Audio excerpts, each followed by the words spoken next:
Sahabat kisah mistik, pernahkah sahabat merasa dijebak oleh suara yang seakan-akan berasal dari dalam hatimu sendiri? Padahal itu bukan suara hatimu, tapi suara yang sengaja ditanamkan untuk menuntunmu masuk ke wilayah yang tak punya jalan pulang. Malam ini, kami ajak Anda menyelami misteri hilangnya seorang penari malam yang seharusnya hanya tampil di panggung hajatan, tapi malah ditemukan menari sendiri di tengah hutan.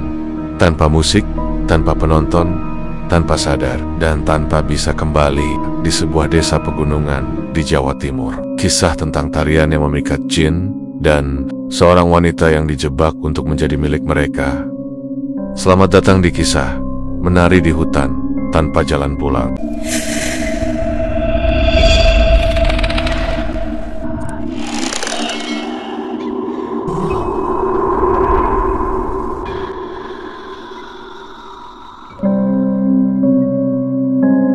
Seorang penari freelance bernama Sekar Ayu, berusia 27 tahun, menerima undangan menari di sebuah acara pernikahan di desa terpencil. Bayarannya besar, tapi sejak ia menjejakkan kaki di desa itu, Sekar sudah merasakan ada yang tak beres. Tatapan kosong para penduduk, suara gamelan yang entah dari mana, dan hutan lebat yang selalu berkabut menjelang senja. Setelah tampil malam itu, Sekar tak pernah kembali. Ia ditemukan beberapa hari kemudian oleh warga menari tanpa henti di tengah hutan. Tubuhnya lemah, kakinya berdarah, dan matanya kosong. Tapi anehnya, tidak ada satupun yang bisa menghentikan tarian itu. Apa yang sebenarnya terjadi di malam itu? Siapa yang memanggilnya masuk ke dalam hutan? Dan benarkah ia dijebak untuk menjadi penari gaib bagi makhluk halus yang selama ini menghuni hutan tersebut? Cerita ini akan menguak satu persatu misteri kelam di balik suara gamelan tak kasat mata, dan bagaimana tarian bisa menjadi jalan masuk ke alam jin. Sekar Ayu bukan penari sembarangan. Tubuhnya lentur, matanya hidup, dan setiap gerakan tangannya mampu membuat penonton terpaku. Tapi malam itu, undangan datang dari tempat yang tak biasa. Desa Wonoireng, sebuah desa pegunungan yang bahkan tak terdaftar di Google Maps.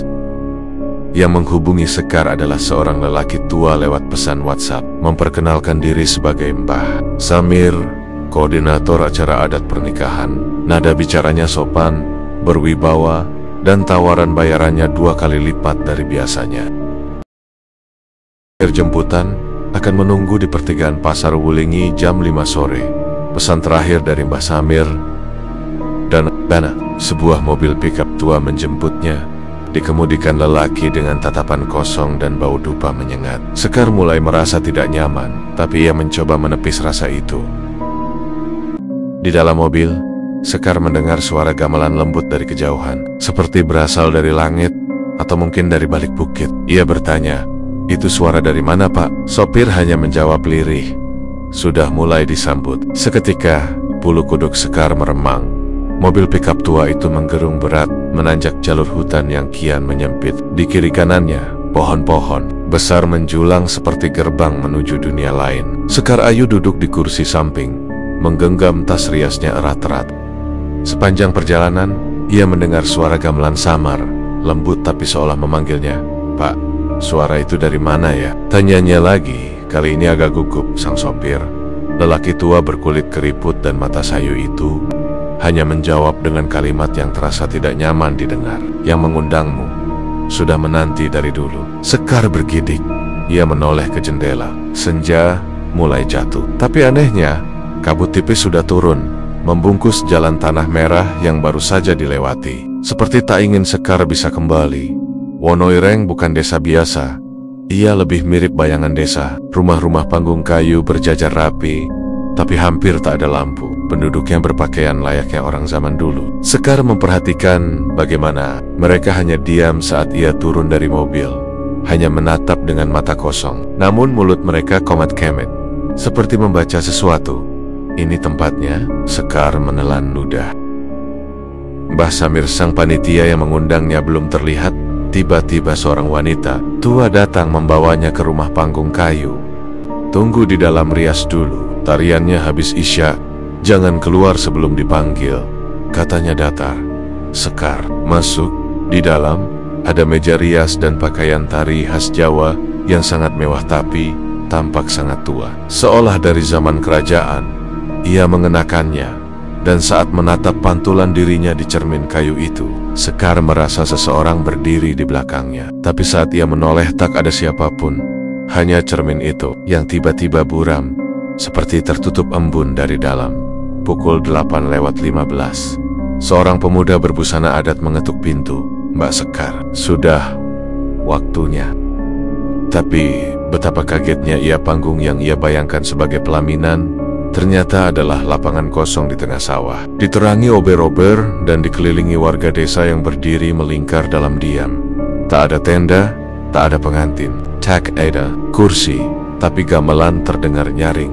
Alunan pelok dan slendro begitu hidup, tapi tak ada gamelan yang tampak. "Monggo Mbak," kata pemuda itu, "mulai menari saja."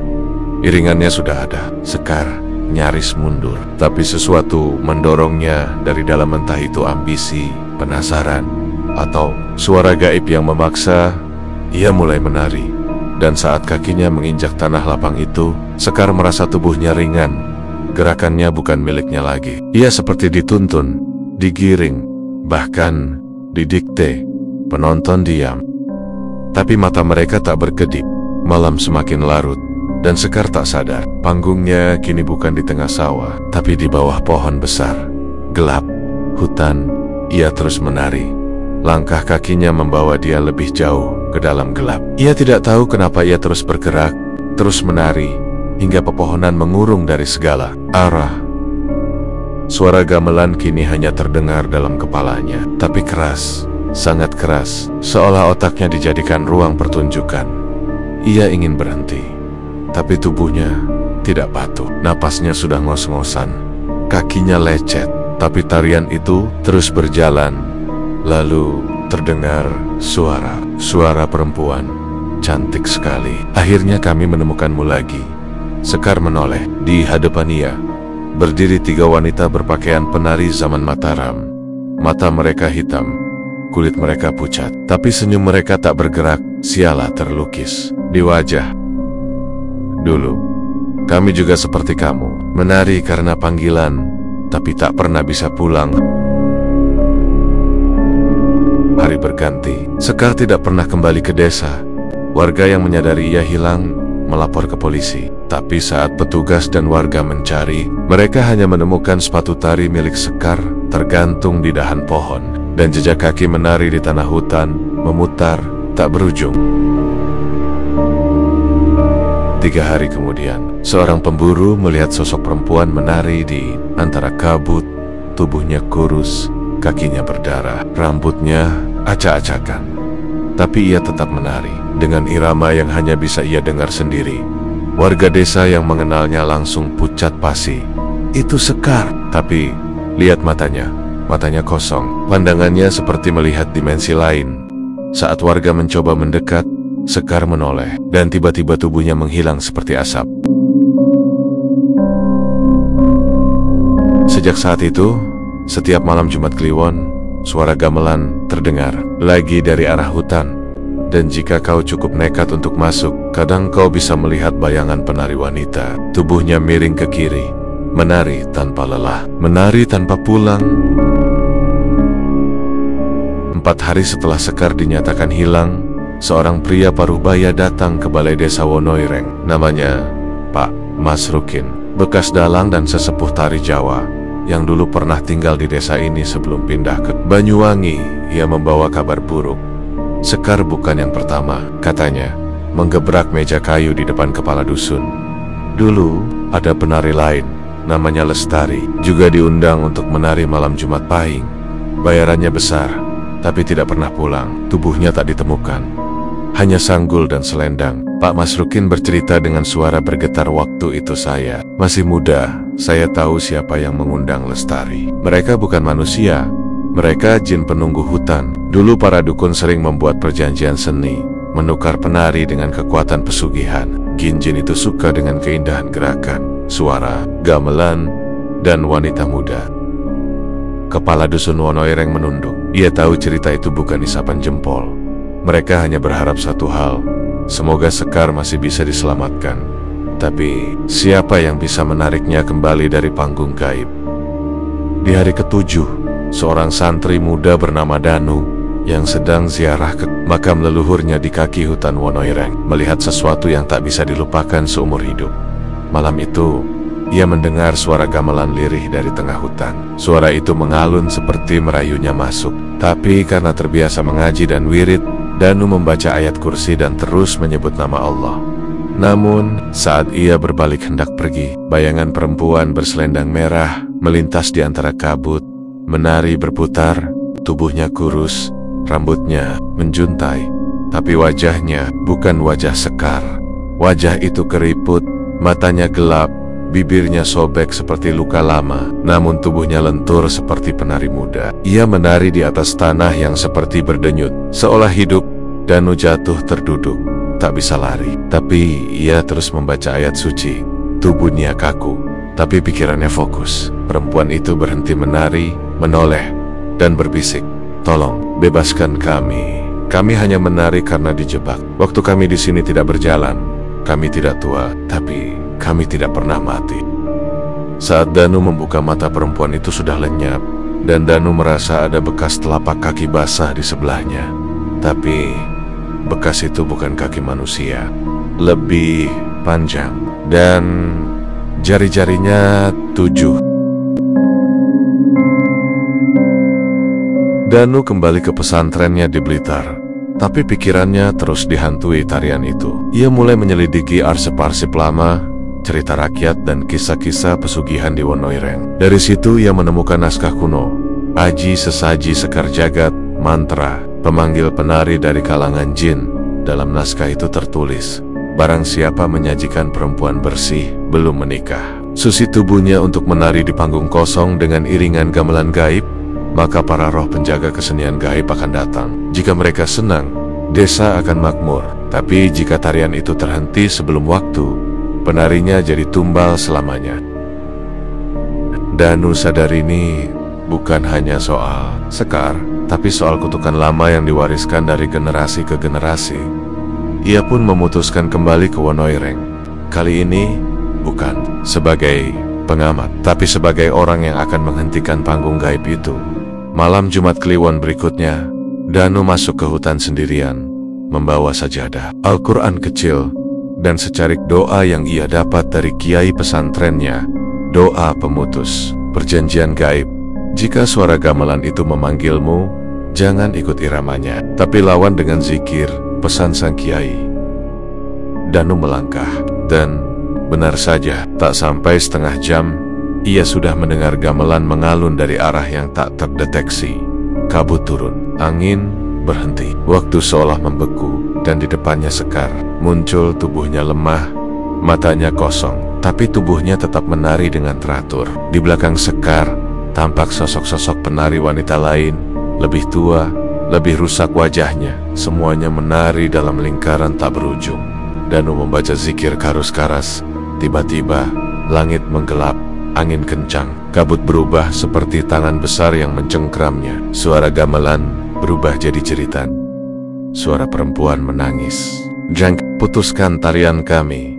Kami abadi di sini." Danu bersujud. Ia membaca ayat-ayat perlindungan, dan dengan suara gemetar ia berseru, "Ya Allah, bebaskanlah mereka yang dijebak. Cukupkan kutukan ini. Jangan biarkan manusia diperbudak oleh jin karena nafsu leluhurnya." Seketika, semuanya meledak dalam cahaya putih. Suara gamelan berhenti. Penari-penari itu satu persatu hilang menjadi butiran cahaya, termasuk Sekar. Tapi sebelum menghilang, Sekar menoleh padanya, tersenyum, dan berbisik, "Terima kasih, aku sudah menari cukup lama."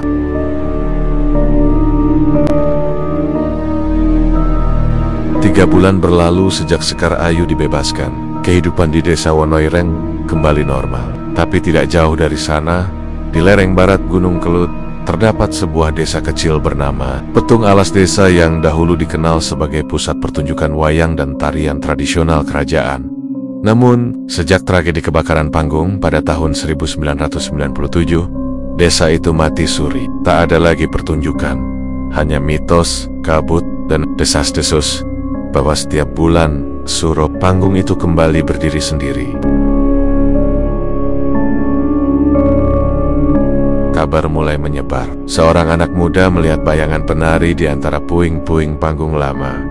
Tubuhnya lentur, tapi kepalanya miring, seolah tak menempel dengan lehernya. Dan dari kejauhan, terdengar suara gamelan. Tapi nadanya aneh, tak seimbang. Nada dari dunia yang berbeda. Danu, yang kembali ke pesantren di Blitar, mulai diganggu mimpi aneh. Dalam mimpinya, ia melihat Sekar. Tapi bukan seperti waktu ia dibebaskan. Kali ini Sekar memakai selendang hitam, matanya hitam pekat, dan suaranya serak. Mereka belum selesai. Aku bukan yang terakhir. Mereka bangkit lagi. Di panggung lama, di petung alas. Mereka sedang mencari penari baru. Danu terbangun dengan tubuh berkeringat. Di tangannya ada bekas goresan halus, seperti cakaran. Dan di sajadahnya terdapat bunga kenanga basah yang tidak mungkin berada di kamar itu. Ini bukan mimpi biasa. Ia tahu, jin penari itu belum sepenuhnya pergi. Mereka hanya berpindah panggung. Di peting elas, seorang pemuda bernama Aldo, pekerja event organizer dari Kediri, mendapat tawaran manggung dari orang tak dikenal. Ia diundang untuk mengadakan pertunjukan tari dan live gamelan di tengah hutan bekas desa tua. Imbalannya besar, bahkan dibayar penuh di muka. Tempatnya memang sepi, Mas.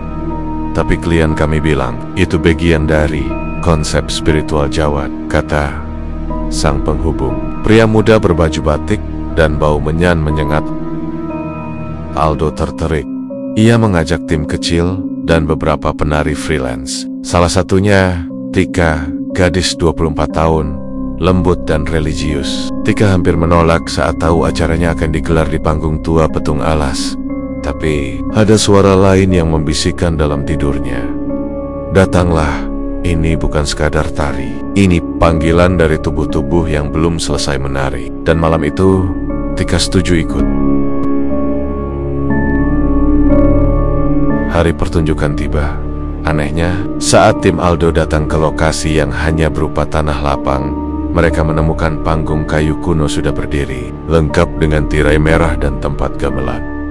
"Siapa yang pasang ini semalam?" tanya salah satu kru. Tak ada yang tahu.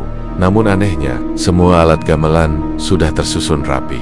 Bahkan beberapa kayu gamelan berukir aksara Jawa kuno yang jika diterjemahkan berarti irama adalah jalan pulang. Tapi tidak semua penari harus pulang. Malam itu, pertunjukan dimulai. Warga sekitar tak datang. Tapi dari balik pohon dan kabut, terlihat banyak bayangan penonton berdiri diam. Tubuh mereka transparan. Tika mulai menari, dan saat gamelan mulai berbunyi, Tidak ada satu pun dari pemain yang merasa mereka sedang menabuh. Tapi suara gamelan tetap mengalun. Irama berjalan sendiri. Tika terus menari, hingga selendangnya terlepas tertiup angin dan melayang ke arah pohon beringin tua. Dan dari bawah pohon itu, Sekar muncul. Tapi bukan Sekar yang dulu. Ini Sekar dengan tubuh hitam legam, mata turbalik, dan darah menetes dari lututnya. Ia ikut menari di belakang Tika. Penonton panik, kru berlarian, tapi tubuh Tika seperti terkunci. Dan dalam kabut malam, suara Sekar terdengar. Satu sudah bebas, tapi satu harus menggantikan. Biar tarian kami tak pernah berhenti. Danu, yang sudah mencurigai panggung ini, tiba dengan seorang kiai sepuh dari pesantren tua. Tapi saat mereka masuk ke area pertunjukan, semuanya sudah berubah. Panggung kosong, tak ada siapapun. Hanya gamelan yang masih bergema, tanpa pemusik. Dan di atas panggung hanya ada selendang Tika.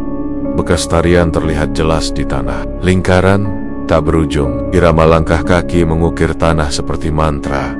Kiai itu menangis. Ini bukan panggung manusia lagi. Ini sudah jadi arena iblis. Danu bersumpah, ia akan kembali. Karena ini bukan soal Sekar, bukan soal Tika, tapi soal perjanjian yang tak pernah diakhiri. Perjanjian yang akan terus mencari penari baru. Sudah sebulan sejak kejadian di petung alas. Tika belum ditemukan, tapi warga sekitar sering mendengar suara langkah kaki di tengah malam, berputar di atas panggung kosong. Kadang terdengar suara selendang melambai tertiup angin, suara tangisan lirih, Seorang warga pernah mengintip dari kejauhan dan melihat sosok wanita menari, diiringi bayangan penari-penari lain. Semuanya seperti dalam trans, tidak sadar diri. Paling mengerikan, beberapa warga mulai bermimpi menari dengan sendirinya. Kaki mereka bergerak sendiri dalam tidur, seperti dilatih oleh suara gaib. Dan setiap mereka bangun, tubuh mereka terasa lelah seperti habis pertunjukan sungguhan. Panggung itu bukan hanya mengambil Tika, tapi mulai menularkan kutukannya. Danu, dibimbing Kiai Masum dari pesantren tua, mulai mempersiapkan ritual pemutusan jalur gaib. Ini bukan ritual syirik, melainkan bentuk ruqyah lokasi dan pembacaan ayat perlindungan untuk memutus perjanjian lama antara manusia dan jin seni yang dilakukan ratusan tahun lalu. Kita tidak melawan seni, ujar Kiai Masum. Kita melawan iblis yang menyamar lewat seni. Persiapan dilakukan, doa Nabi Sulaiman dibacakan 41 kali, ayat kursi, Al-Baqarah 102 dan Yasin, ayat 9 disiapkan dalam tulisan. Garam ruqyah dan minyak bidara disebar mengelilingi panggung. 7 santri berjaga dan membaca di zikir terus-menerus di tiap sudut, tepat malam Jumat Kliwon. Danu berdiri di atas panggung. Ia memanggil Tika, jika kau masih di sana, lihat aku. Dengarkan suara yang dulu membebaskan Sekar. Jangan ikuti suara gamelan, ikuti suara imanmu. Kabut datang, angin menderu, suara gamelan menggila, dan Tika muncul, perlahan tapi bukan sebagai manusia. Rambutnya kusut, matanya merah, bibirnya membiru, tubuhnya menari, seperti tali boneka.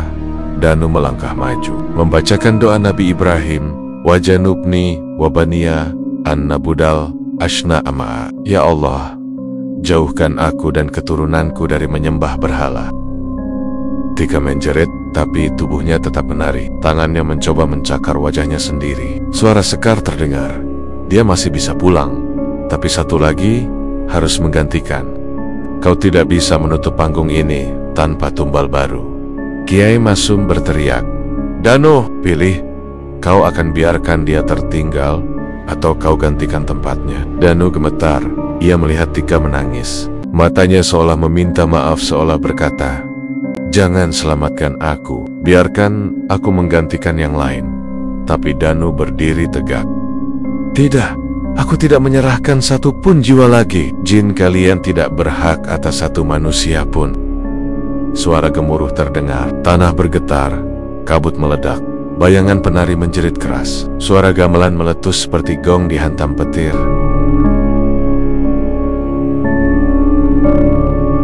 Pagi harinya, warga menemukan bekas panggung itu hilang. Tanahnya seperti baru dibajak, bersih, tidak ada sisa kayu, tidak ada bekas api. Dan Tika duduk sendirian di tengah lapang, mengenakan mukena lusuh. Wajahnya pucat, tapi matanya hidup. Aku sudah pulang, bisiknya lirih. Danu hanya tersenyum sambil meneteskan air mata. Ya, kau sudah pulang.